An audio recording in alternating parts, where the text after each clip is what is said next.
ามข่าวที่นำเสนอไปแล้วได้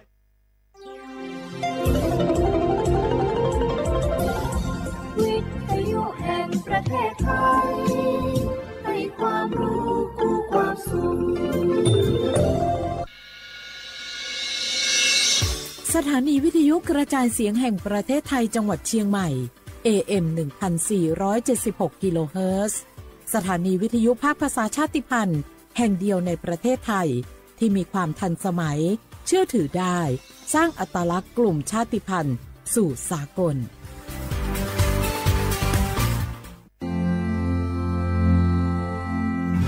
รากฐานสังคมไทยตั้งแต่อดีตจนถึงปัจจุบันเคารพเทิดทูนสถาบันพระมหากษัตริย์เป็นศูนย์รวมจิตใจที่เหนียวแน่นของคนไทยในเวลาที่เกิดวิกฤตทางการเมืองพระบารมีของพระเจ้าอยู่หัวก็ทำให้เกิดความสงบและช่วงที่เกิดวิกฤตเศรษฐกิจปรัชญาเศรษฐกิจพอเพียงของพระเจ้าอยู่หัวรัชกาลที่ 9พระราชทานให้กับคนไทยก็ทำให้ผู้ที่น้อมนำมาปฏิบัติมีภูมิคุ้มกันและไม่เกิดความเสียหายพระปฐมบรมราชโองการของพระเจ้าอยู่หัวรัชกาลที่ 10เราจะสืบสานรักษาและต่อยอดและครองแผ่นดินโดยธรรมเพื่อประโยชน์สุขแห่งอาณาราษฎรตลอดไปพระมหากษัตริย์ไทยทุกพระองค์ทรงห่วงใยราชเสมอสถาบันพระมหากษัตริย์ไทยศูนย์รวมใจไทยทั้งชาติ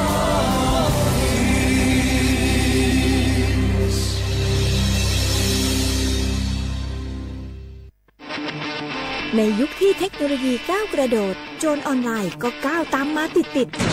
สื่อออนไลน์เปรียบเสมือนแหล่งข้อมูลชั้นดีของโจรออนไลน์เราควรใช้สื่อออนไลน์ด้วยความระมัดระวังและป้องกันตัวเองจากโจรออนไลน์ด้วยคาถา3อย่า 1. อย่าโหลดแอปจากแหล่งอื่นๆที่ไม่ใช่ App Store หรือ Play Store 2. อย่าแอดไลน์คนที่ไม่รู้จักหรืออ้างเป็นเจ้าหน้าที่หรือหน่วยงานต่างๆไม่ว่าจะเป็นจากรัฐหรือเอกชนและ 3. อย่าสแกนใบหน้าหรือให้ข้อมูลส่วนตัวในแอปที่ไม่รู้จักเด็ดขาดที่สำคัญควรท่องให้ขึ้นใจว่าธนาคารจะไม่แนบลิงก์ทุกประเภทผ่าน SMS และอีเมลรวมทั้งไม่ส่งลิงก์ขอข้อมูลสำคัญผ่านช่องทางโซเชียลมีเดียยกเว้นกรณีลูกค้าร้องขอด้วยตัวเองเท่านั้นด้วยความปรารถนาดีจากสำนักงานประชาสัมพันธ์ที่ 3 กรมประชาสัมพันธ์เจ้าหยุดยาวปีนี้ปีปิกบ้านก็ปิกกายึดเติงหาที่บ้านไม่ได้ปิกมาหลายปีแล้วใครไปกอดป้าอุ้ยแม่อุ้ยแล้วโอ้ดีใจขนาดเลยมาทางเส้นใดน่ะรถนักขนาดกำลังพอเส้นทาง GPS อยู่เนี่ยมันซอกปลาหลงว่าจะเลือกเส้นทางลัดแล้วก็พอเส้นทางเลี่ยงที่มันมีจุดบริการประชาชนต่างๆถ้าเอารถไปเช็คแล้วยังเจ้าเรียบร้อยแล้วเป็นน้ำมันเครื่องน้ำมันเบรกน้ำมันเกียร์ผ้าเบรกลมยางไฟรถพร้อมขนาดจะฟังปิ๊กผูกมาเจ้าเลยแต่ว่าแรงเนี่ยที่นาการจะพาไปเลี้ยงว่าจะไปแดนส่งตายเนี่ยน้อยโอ้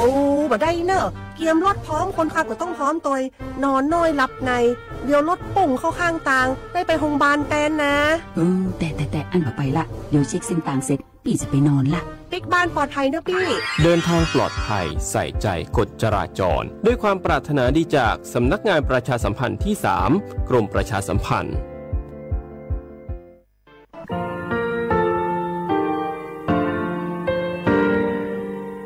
งาคือมีติปิเพกาวิชแล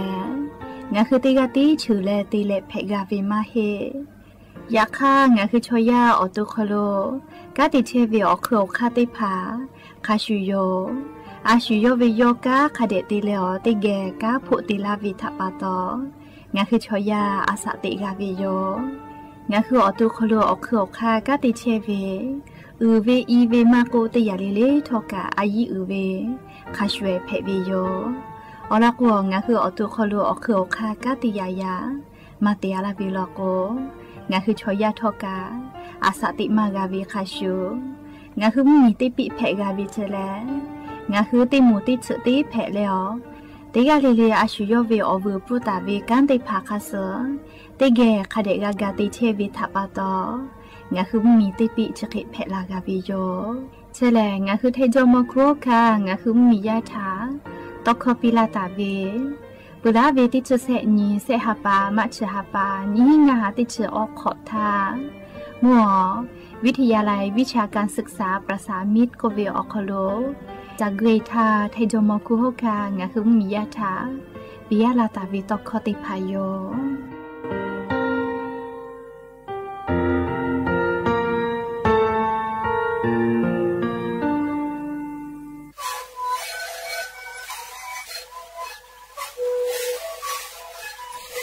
คือมันคือยาแก้เชื้อดีออกเข้าชิแล้วแล้วบุคคลต้องตัวออกดีจังหวัดที่ไหนAM นะบ่าได้ที่โอหาสิบกิโลเมตรได้มีเลี้ยงหลอกเอาพ่อเอายาแก้เชื้อได้มาเลยดูแลได้ชิ้นมาเลย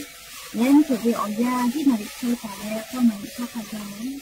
ได้มีเลี้ยงแล้วบุคคลก็เชื้อดีและงานแล้วบุคคลก็คือสิ่งนั้นมาดูในดีโจ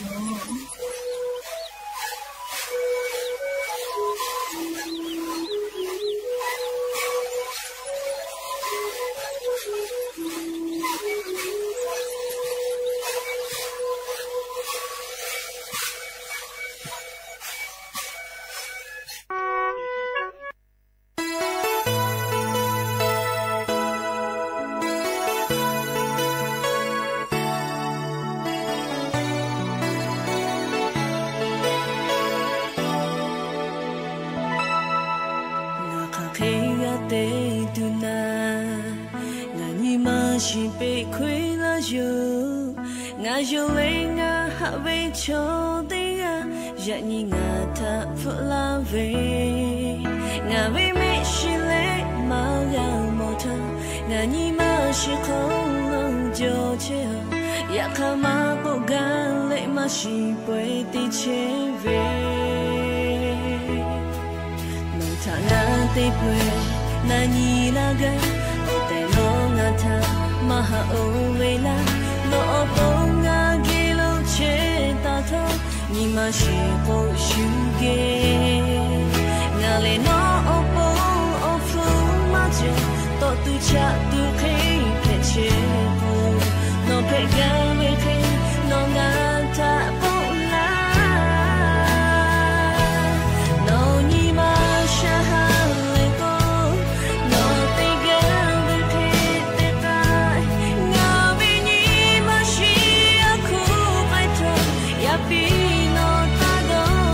pige hasharaga da ujan le mavo shani qosha halu dija ngawe ni ma shive oshama le no cheti yo ma phat gaw me taisa de o ni ma chat tha ja che le ma gaw ha lu la ve te chi bon no tha ha ga ho ni ma e o nga ve ni ma shi ko le no tha ha ja che no tha na ha ve ke no to na tha o pi chi pi ge ha sha da ga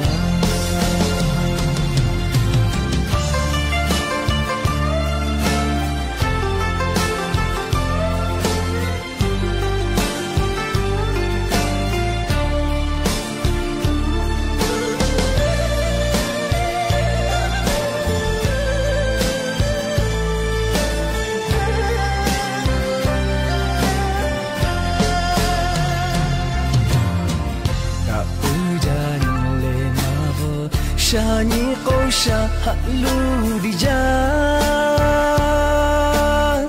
ngawe ni ma shive oshama le no cheti yo ma pa gaw me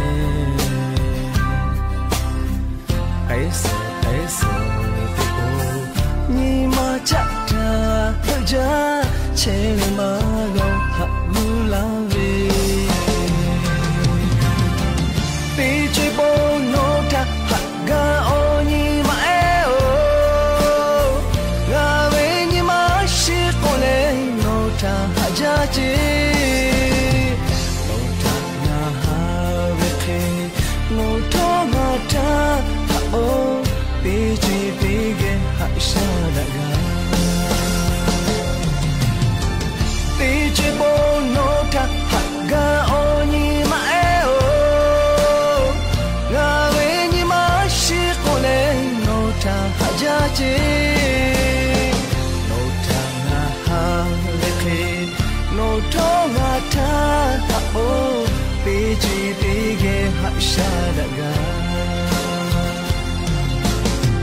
no to nga tha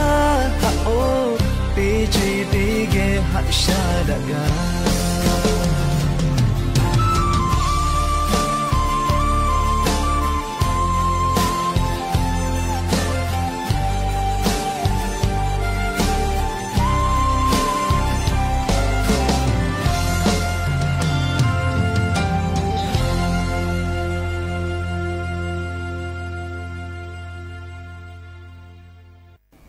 obo da javi yo ya nyimu la ka vi oya chade ya tha nga khu te pok ga mi la vi tha pa to ola pe le te ga le le tha ta u yo ya vi o kholo to yo le la se cha la vi yo me ha vi la hu ya kha pho che pho lo che ta vi kha khi phe che le na te ga le ka ja me do me z me ka me ha le do sa che o le na chade cha vi o ya ka ne khu thai mi go kholo le mu yi kho yaเพวิทัปตอลิงะคือติกาลิเลกะมุยิเซมาคัสปตอลาตาเวอานาอากอติพัทะนี่คือตอดะแล้วปูกะกะกิตัวอโปติกาลิเลกะจาเวดอเวเชเวจอเวเตเจลิลิพออายิเตแล้วอาชุยอโตยอเยกะทะคะแดญหาซาดะกิสิแมอลโกเชซาจอซาปุเวอเจติพัชอแต่ฮอตาวิมาจอเจคือกาเวลโกเลียชุยอตัวยอกะจาเลกะติยูเวเตคาเจติจอเวจิแมฮาเวียเวียเนละหุยาติเผายะนีอเวียเนละหุยาเชกอติอคโลไคเพเชเลมุนาลาไม่เลมุชาเลดะเจ้าลาติกาเลติกาเพเชวิทอกะมาชุดาวิโยยะนีเวียยังะคือจิไม่เวียคโลกะมุชาเลอาวิโยเลยอยากข้ากามาชจาเลยอยากเนี่ยเลยมุชาเลอยากข้ากามาชจาวิโยแล้วก็อยากเนี่ยอยากกะเลยมุยีไล่พอทอกะจอมาหิเจสาลือเลยกะก็กูให้แลฝากก็เวเลย ซอปอซึปคนตาเลยฮาปาซึเซนี้ก็ฮาปาเวียวยาวคโดติปอมุยก็ลามาจากไอตุโยก็เวลาแม่เรียกก็เอาเวียวเนี่ยละหุยาติพัทโตเรียสาตาคเดพอหาอยู่ตะแม่ยาก็ยาจิเวียวยาแลจะได้สอคโลซึปงานี้ฮีฮาปาอกูฮาปาคโลยานี่แลนี่ชกอนี้มุนแพวิโยแล้วจะขอโทษกันนี่หินชงาขอสขอฮาเวียวเนี่ยละหุยาติพาโอตินี่เลมุลก็เวียวยาติชุเตนาลิตาเลซาอุมรก็ติชุนาลิทักกะไกเตนี่เลงะหุละหุเข้าตอกไกเชวิโยแม่วิทยุเรดิโอ AM ติฮิโอฮาสุจิขอกิโลเฮิรตซ์เตไลพองะหุละหุเข้ารายเก่าบุดาจาตอกไกเชวิโยเปิดตาแลเรียนพอติพอลโก Facebook Fanpage สวทเชียงใหม่ AM 1476พ่อกะไลฟ์สดติดต่อกับเชวิโยอวิญญาณละหุยาติภา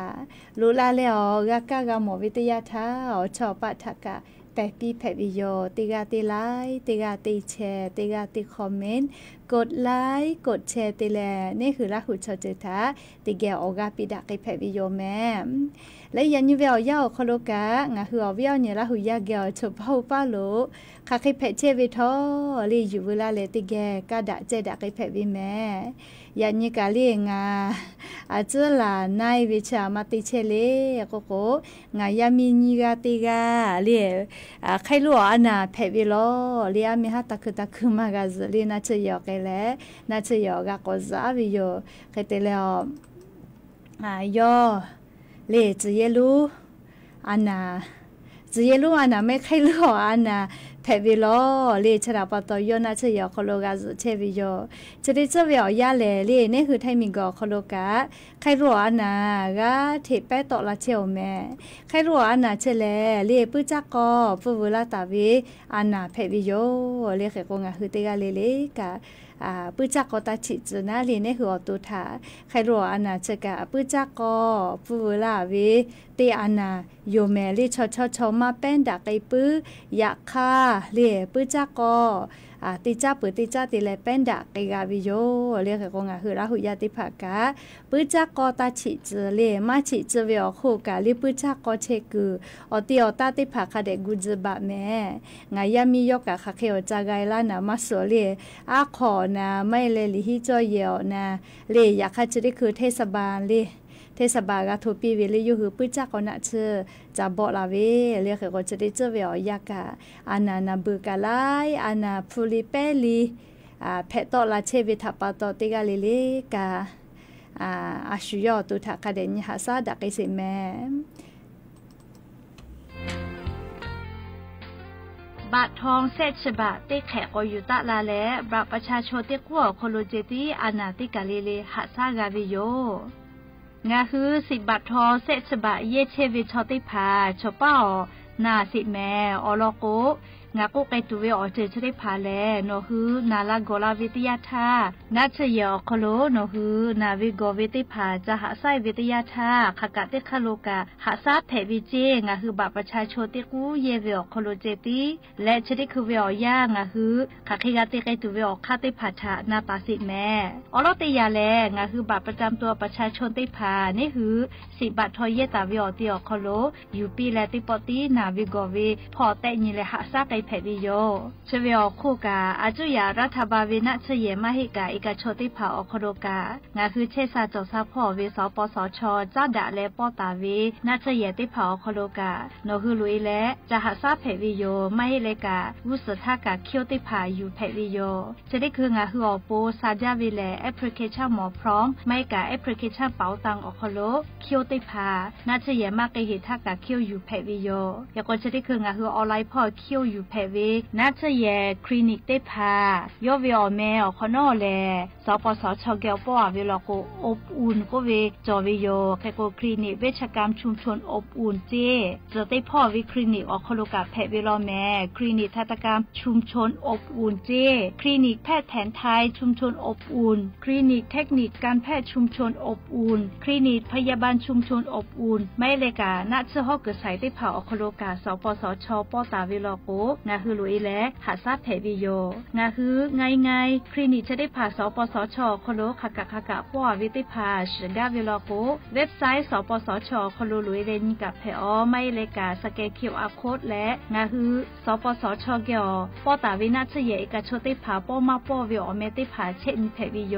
แต่ก็งาคือบัตรประชาชนที่กู้ฝาและนาชเยอตีสปสชป้อตาวิอาจุยารัฐบาลวิมากกว่าเอกชนติภาคโลกางาคือเป้านิจาวิคลินิกติภาติเลนาเชอข้อเกิดสายติภาคโลทักขันไกกางาคือเย็บแผวิโยอยากข้างาคืออาจุยารัฐบาลวิสยอคโลลาวิลโกกาบัตรประชาชนที่กู้เจติอยู่ลาและงาคือเชษาโจซาพ่อหาซาไกแผวิโยงาคือนาชติภาอยู่วิลโกกาเลือกไกตัววิอค่าเสค่าจอวิโยอลอเตค่าแลนาชเยอคโลเวนาชปิกอติอคโลเตปติรอเลยอยู่เกาะลาเวนี่พอเตพอลโกหนูคือเยเชกือเป้าเวนาชปิกอติอคโลอยู่กับแผวิโย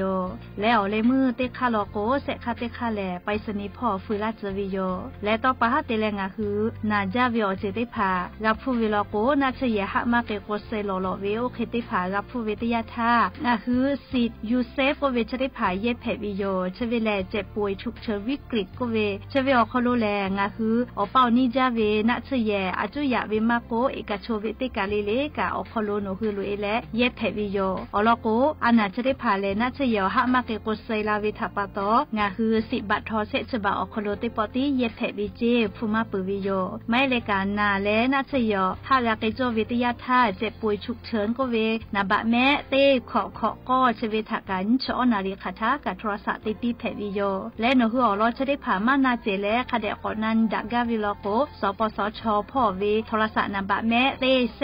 ะ0เต้แซะ0ไม่กับไลน์สปสชไม่กับ Facebook สำนักงานหลักประกันสุขภาพแห่งชาติชเวอคโลนหือนันแผวิโยยันตาแลวุสพ่อโลโกงาคือวิสิบัตทอขกะเตคาโลเชตาโกทอกางาคือติปติสิบัตทอบัตรประชาชนติกูอคโลเจติเยแผวิโยผู้เปิดตูมาโลอเจชได้พาแลงาคือมียาอาสาติกอคโลซาลาวิโยแม่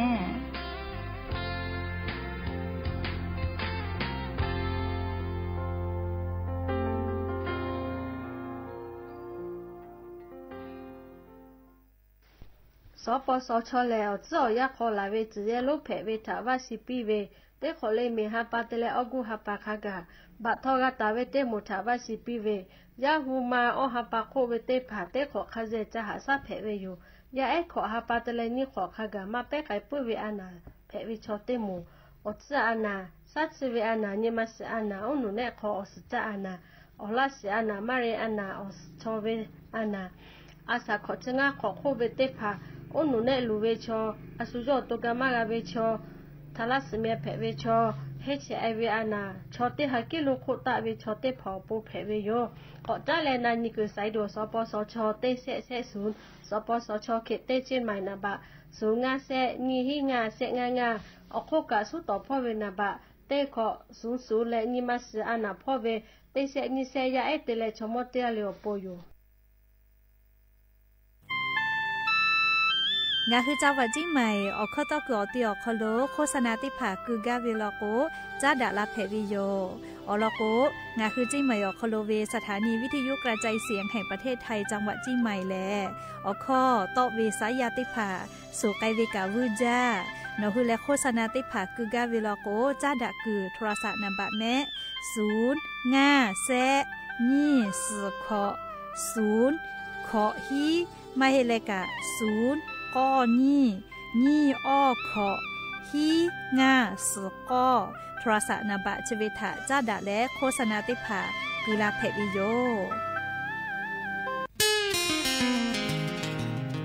เตขอเลมุยิขอยากาลาโกปุจักอติภาเปจาวิโย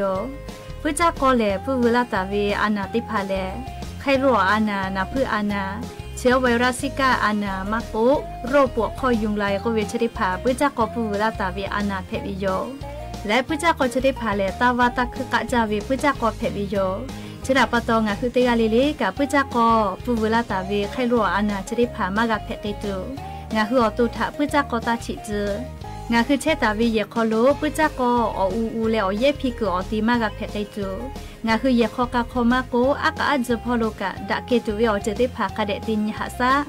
ว่าบาตาวิทั้งขยะติผาลอโกกาโอหุคาเดหุและอากาจิโลอิกาตือตาวิติผาโมวิลอโกคาปุยจมุนาบอิกาคือเยวิติผาลอโกโอหุคาเดเบเยอลอโกปุจากติผาเลอิกาเกเลวิออโคโลออูเลอเยติผาพิโตลาวิโยชดาปะตองะคือปุจากเชโกติติผาทากากุจบาปิวิโยและปุจากปุเวลาตาวิไคโลอานาเพวิทยาทาญิญตาเลสุญวิอยาชอโคโลเลอตุหนาชนากะนาชินาและจามากาโดมากาเลพิพิยอติผาเตเลกางะคือว่าละว่าเมฟาสอสูญิญเลติผาโตลาวิโยติผาพาเลนาจาลาโกพิโตลาวิกาสติผามาโกอากาซุวิกาสโตลาเลนักขสติผากะโตลาวิโยและงะคือเลอนาวิโอฮิติผาจะเคโตลาวิโลโกมอสละกูเกโลไกเลหาจะหาไซอลโกไคโลอานาชติผาเลนัชดอมาเพวิอจือจอวิโยยาเกปัวติผาเอสไพรีปอตาวิมาโกไฮบูโปรเฟนติผาปอตาวิเชเลไคโลอานาเพวิทยาธาดอเลหาซามาเพวินัชโยอลโกนัชติผาเลอตุคโลสกาพิโตลามาตูจาติปีวิเจไคโลอานาเพวิทยาธานัชเยอเกเลกาจาหาซาวิโยวิจากกปุเวลาตาวิไคโลอานาชติผาเลนี่คือนากาเลฝาปื้อเวลโกไคโลอานาชติผานี่คือเกโลโปไปตุโย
หูชอเจทาหาเวญิมาจอปีจิแม่กานาไกเปเลจะเกิดนะจะเกิดดะแล้วงาคือละหูชอเจทาโอกาปีลาจาเวลิขอไอติโปแพวิโยก็จ้าแลเลยอยู่เวลาตาวิสาตาติเผาคโลลุยโยหาเวียวเวียวเนี่ยละหูยาติเผาอยากนี่เวียวยาวคโลกาติกาติติลอกวมุชาเลเล่ารอเลยอยากนี่เวียวยาแลอยากฆ่าไล่กาไล่ติลอกกามุยีลาตูเวอหัวหาติผากาลาเปจิแม่มุนะเวเลเฮกองะฮือจุยจอปากรมอุตุนิยมวิทยาพ่ออยู่คือฉันนี่แต่นี่ปามก็แต่นี่กาตาวิสาตาถานี่เวลโกแลชะดิซอคโลกามนี่เวทยาทานี่คือไทมิกอคโลเซชนี่โกซอปออยู่เลซอปอก็ซึปขอนจอวิโยแล้วก็ฮาปาซึเซนี่ก็ฮาปาวิอยาชอคโลนี่คือไทมิกอคโลไลพอกาติปอมุยกอโลลาแลลามาจากตุโยเจติยาแลเลมุยติดีลูเลมือคือลาตาวิเจงะคือไทมเหมียวนาติตอพอโลกูให้ตาเจ้าเวเลไทมเหมียวนาติตอพอเลเซชนิตาเลฮาปัสตินิชอคโลกูให้เลฝาจิแม่มูยีลูติดีมือคือลาตาวิเจคือว่าไทมเหมียวนาติตอพอกะมูยีติปอกโลลาเลลามากไอตุโยเจเลจะได้สอคโลแล้วก็ยันยิเวอยาชาวป้าโลเวมุยีถากอนยังไงซาเลยยันยิงคือแท้เหมียวนาติตอพ่อแลมุยีเตฮาเวียเลยเตฮาเวียขอเชเปเซเบหุตาวิเจแท้มีอนาติตอพ่อมุยีเตฮาเวียขอเชเปเซเบหุตาวิอตีแลจังหวะเมฮอซอจิแม่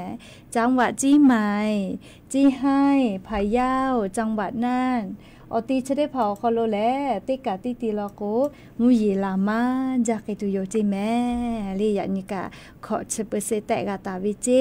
ปุตาเลกาเลภาคอีสานพ่อกะขอเชเปเซ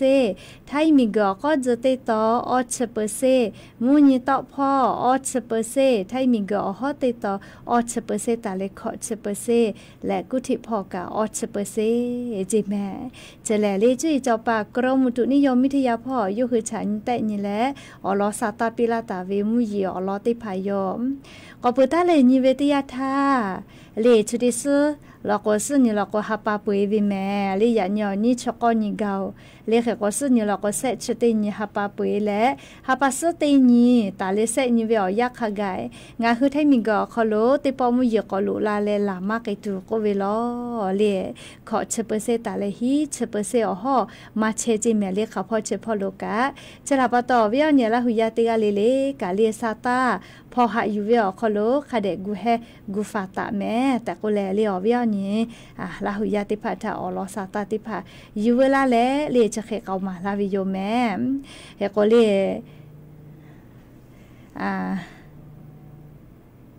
ฮัลโหลสมามานะติคือเซงะก็ติก็ไล่ล่างไล่กาโตเชแลโอเคเลเคก็งาคือซาตาเลให้ปุขอเวอีกะลูลูลาเลอีกะถูเวโกเลนัวบางป่าอุงอำเภอแม่แจ่มจังหวัดจิมายอคโลชออีกะลูชเวตาวิทะนะเลจะได้คือนี่ก็กบฟุโมเจเลนี่ก็กบฟุโมเจแม่แล้วก็จะได้ปอวิอยาเลชอเซเวกะออกาเกาเจแล้วก็แม่เวเซกาจอฮิวิเจแม่แล้วก็หาฟุโมปีเลจะได้คืองาคือมีพ่อกะติปาติภากะลุยและกะติกะกะฟุเชวิโยเลจะกะนิมาลุลอลอเวซาตาติลอเลลาจละหะแพตอลาเวเลให้ปุขอวิกะลูลูลาเวเผือตักคือท่าขะขอลูลูลาวิทะปะตอมียาติภาลูวิสิวิอเจติภาทะกักฟุมาจาวิโยเรียกก็จะกะบ้านป่าอูมาโกเล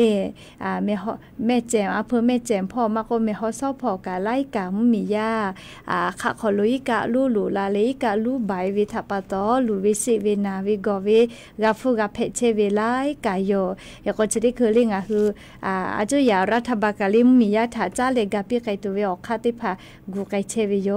เลจะกะอยู่เวลาแลอเวียเนี่ยละหุยาติพาทะเกามาลาวิโยแม่ก็จ้าเลเหลี่ยมเชซาจอซาพอจ้านดาเว10 บาททอลอกกะโยเลฮาเวียเนี่ยละหุยาติพาสปสชคโลเล10 บาททอง ก็เวนะเรียงคือสิทธิ์ข้าราชการมาจ่อเวสิทธิ์ประกันสังคมมาจ่อเวติหมดแล้วก็10 บาททอเยแผ่วิโย10 บาททอปุระทางคือรายเยเชเวเลลีน่าเชยอกเวน่าเชฟูมาปืเวติพัทะคืรายเยเลกากาเชวิโยเฮกัวฮับปัสติญก็ฮับปะวิอยาสปสชลี10 บาททองทอกาเลียจะเจนาวิติหมดแล้วก็น่าเชฮอกเกใส่ร้านขายยาและคลินิกได้ผ่าออกคโลกาน่าชื่อยูดอจะไกตุโยเจอาจจะใจนาเวอานาได้ผ่านาเลเตขอเวียเตขอเวียไม่เลยเตฮับปะเวียนปอเจเตขอเวียนปอกอีจาดอวิโยเลยอยากค่ะเตฮับปะเวียนปอเจแม่คลินิกได้ผ่าคโลมาโกเลน่าเชฮอกเกใส่ออติได้ผ่าคโลเนาะฮือเลยอาจจะใจนาเวได้ผ่าแล้วก็น่าเชได้ผ่าแตะดอกแผเวเรียกว่าฮับปัสเตนี้ก็ฮับปัสเชอคโลตากไกตุโยเจเลฮับปัสเตนี้ก็สเปตินจอเวนะเรียกว่าสปสชคโลกาเชซาจอซาพ่อวิเตแขเปเตแขเลดาลาลามลาไกตัวโปกาติเตไกเชวิทากามวิโยอาจจะเจนาวิกานาเชยอติพุไกวิลโกนาเชยอชอมาจาเลชอมาจาวิทยาทากาโลโมจาวินะเลกาโลโมจาวิทยาทามียากันยิมามาซาเลกาติปาติภากากาติคือวิโอโคกาเลชอมาจาลาโกยิมากะมาซาปุวิโยเลชอเจเจญูญูเตเลชอลอวิชมาหมอลาโกเลหมอมาโกสยอโคโลกาติปาติภากานิมาซาวิโยเคโกกาโลเวชอติภากาลีนิมาซาวิโยชอยาชอเลติกาเลกาโลเวโกวิชาเล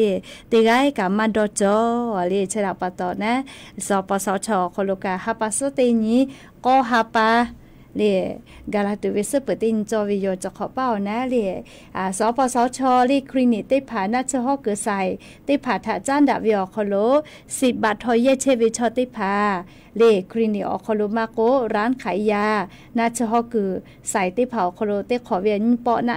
ติฮาปาเวียนปอเลนาเชติภาจะแตะดอแพวิเจแค่ความค่ะคิดได้ไงคือสิเพตุเล่ก็เลร้านยาคุณภาพ30 บาทรักษาทุกที่ก็เลยลิแม่ติผ่าจะไขบุเนี่ยวิจิแม่เลร้านยาคุณภาพ30 บาทรักษาทุกที่ก็เลยบุเนี่ยวิเจคลินิกลอโกกาลีคลินิกพยาบาล30 บาทรักษาทุกที่ก็วิเจเพื่อรายการแพทย์ทางไกลก็เวเล่หมอสลาอุเกลมากกับแพทย์เวนะออนไลน์เลแอปพลิเคชันอคโลเล่นคือหมอสลาอุเกลอานากาแตกาวิเจแม่เรียกใครเตและตู้ห่วงใยเสฉบะรักษาทุกที่ก็วิจอวิเจจะเวอคโลและขับไปกาเล่เตฮาปาเวียเตกาเวียนปอเจติเยกาวิเจเรียกก็ชูลิดอเลนาเวชูตอเวติโมโตโกเรียฮีปอเลขอฮับปาเวียยาโคโลฮีปอเยกาวิเจคเตเลนาเชฮอคือใส่อโคโลกาชูลิต่อตุนาเชติภายูดอเพวิเจเลชกาฮือฟูมาเปิดตูลูเวนะเลบัตรประชาชนเตกุเจติอยู่ไกลแล้วร้านขายยาเลไม่กะน่าเฉพาะเกิดใส่ก็เวนะคลินิกพยาบาลเลคลินิกเวชกรรมก็เวอติจะได้เผาโคโล10 บาททอติผ่าบัตรประชาชนเตกุอยู่ไกลแล้วเลน่าเชื่อติผ่าแตะดอกแผวิเจแต่ก็แลงาหัวเวียเนี่ยละหุยาติผ่าท่าเลอรอซาตาติผ่าปิลาวิโยนิเวติยาท่างาคือไทยมีกอคโลกาเชซาจอซาพ่อกาเลเตแขเปิดเตแขกาธิดาลาเชลอเลชเวกาสปสชลิกระทรวงสาธารณสุขพ่อนะลีโยคืออลอซาตาติภาปิลาตาเวก็อยู่เวลาแล้วเวียเนี่ยละหุยาติภาทาเรียอลอซาตาติภาจะเขกาลาวิโยหาเวียเนี่ยละหุยาติภาฮีเลฮีจับปาเรียแก๊งคอลเซ็นเตอร์อโมติภาชอมอชอเกพอจอวิโลเจกุมาชอมอลโกเรียชอมอติภากุฟจอวิแมเลชอมติภากุฟาซาวิฟุจอวิเลใครแต่ละยูกะฮิเลฮิจากาตัวโปนะเลชอมพอก็จอยวิเจชอมฮีเว เลขกว่าชมอติผากะเลหิเลหิจ้าปาเวอโมเวจุยไกติผาทะเลงะฮือตากาตัวปนะต่อดากาตัวปนะเลจะได้คือเวียยาเลชมอติผาทะจุยปีเวเจเลหิเลหิจ้าปาคาสอกะมีกาตัวปนะเลชมอชกติผาทะจุยปีเวเจบุลาตาเวียยาคโลนิเวตยาทาชมอติหิจาเวลอเจกมาไคเตแลเลชมอติผานะเลฟูติผาจอวิกากาชุกไอมาจาวินะมอลาทาเยตัวโปเลกาวเตลาเวนิเซชขอเลกาเตเลหาซาลาเวมอลาทากามาติทาโกเยจาตัวโปวแต่วิชอเลมากาเยปุอาตาฮิเลฮิจาปาโกฮิเลชววิจิเมเลยก็ชมชกเกชได้ผาอเจจะได้ผาทาทากาตัวโปนะเลฮิเลฮิจาปาวิจิยกวยทาเลกามีตัวโปเลจะได้คือชมชกเกติผาทาจุยปีวิเจเลชกาอยู่เวลาแลงหัวเวียวเนี่ยละหุยาติผาทะเกามาลาวิโยงาคือละหุชมกาลีสติตะนะเลหิเลหิจาปะชมเกียวติจอลาวิโลเจแต่ก็แลเลยหัวเวียวเนี่ยละหุยาติผาทะงาหุมเมียวคโลเพเชเวียวรอซาตติผาอยู่เวลาแลจะเขชิลากาลาวิโยแม่ก็จ้าเลกาลีอวิญญาณละหุยติภาเชซาจอซาพอกาติเชเวมอสลาอุติภาโกเวชริจเลเลียอานานาบุติภาไลอานากาติปอตอลาเชลอจิแม่ลิงาหือไทมิกอคโลไคเตเลชเวอคโลเลชริคือเป็นดามาจาเวจิเยลูอานาจิแม่ลิจิเยอานากานาชินาเตเลกาลิปุจักอปุเวลาเวไคลัวอานาโกเวติภา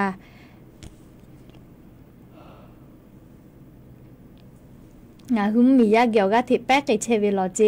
เรียกก็จะได้เจแหล่เรียงหือจาวิดวิพ่อกาเรียอบูจวิอเจติผาคเดนสอจ้าออกาซาดาวิทยาธาอานานาบุติผาทะนี่คือต่อดากากิตัวโปเลตกาเลกามือคาวิอยากคเดซเลียมีห้างเอาตัวลกคเดมากซวิทัปตอยานิวนเนกากาคเดมาเตโอเลซมือกุเวเลใครก็ทอกาเลซมือคาวิชกาอีจาวิเมเลชอยาเชซาจอซาพอชอยาชอมาซบัวลาโกนเนกากามาเตวิโกเลวโนเนกามาเตวิเจติมาเฮอตุกามาเชซาเกวิเมเลเอโกเตกาเลกะ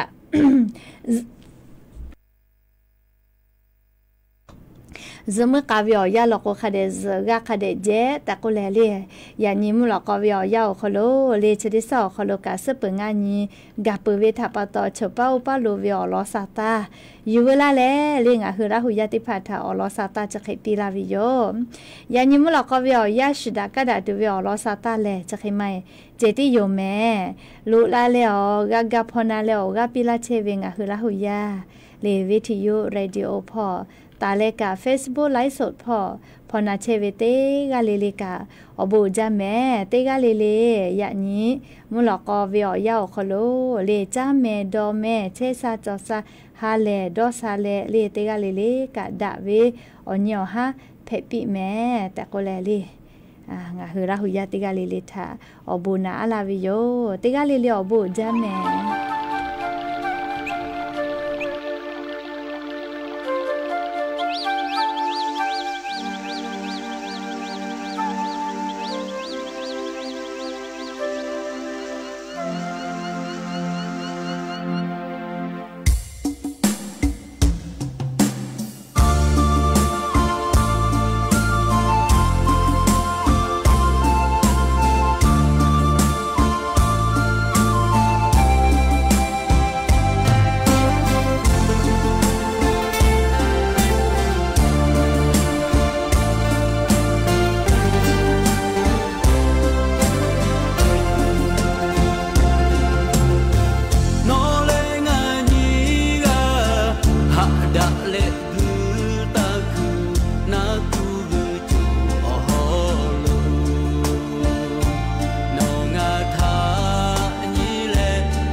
Hãy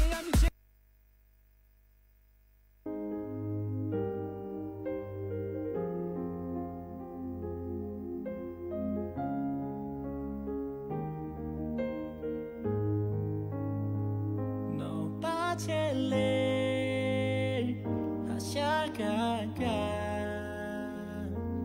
Mì Gõ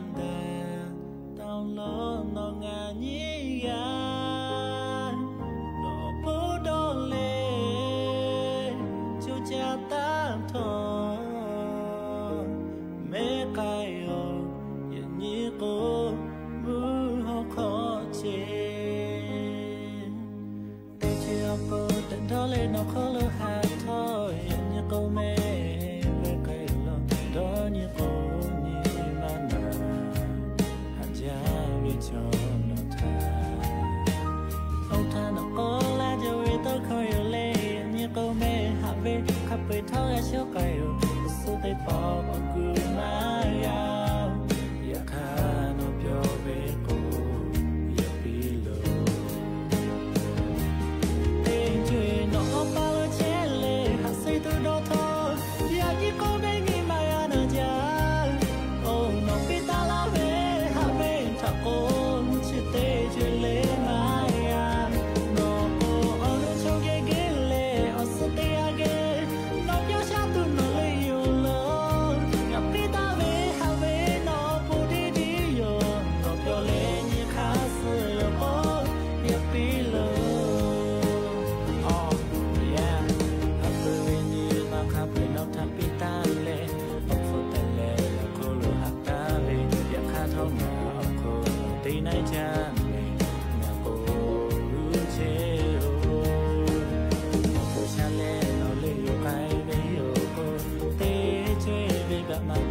ทีมวอลเลย์บอลหญิงทีมชาติไทยพร้อมลงสนามเจอกับญี่ปุ่นในรอบ16ทีมศึกวอลเลย์บอลหญิงชิงแชมป์โลกวันนี้ขณะที่สมาคมกีฬาวอลเลย์บอลแก้ไขปัญหาการขายบัตรคู่วันที่31สิงหาคมแล้ว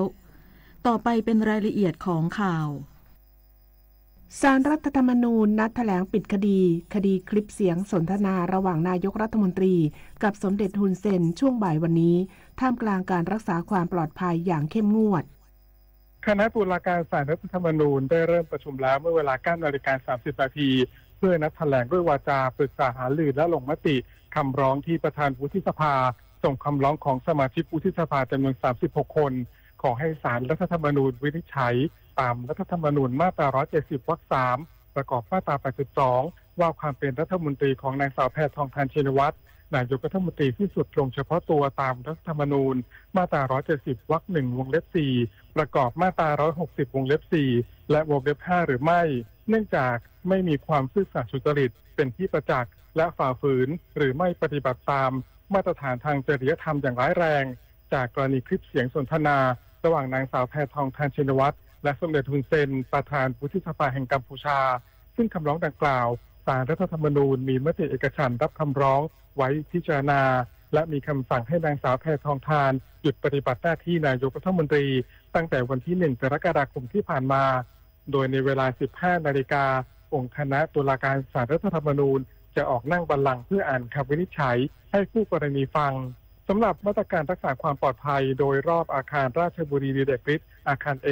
ศูนย์ราชการแจ้งวัฒนะซึ่งเป็นที่ตั้งของสำนักงานศาลรัฐธรรมนูญเจ้าหน้าที่ได้นำแผงรั้วเหล็กมาวางกั้นตามแนวบริเวณด้านหน้าสำนักงานเพื่อแสดงพื้นที่ขอบเขตศาลแต่ไม่มีการประกาศขอบเขตอำนาจศาลเพิ่มเติมควบคุมรักษาความปลอดภัยและความสงบเรียบร้อยระหว่างการอ่านคำวินิจฉัยเหมือนคดีสำคัญที่ผ่านมาแต่อย่างใดส่วนเมื่อช่วงเช้าเจ้าหน้าที่ตำรวจชุดเก็บกู้วัตถุระเบิดหรือ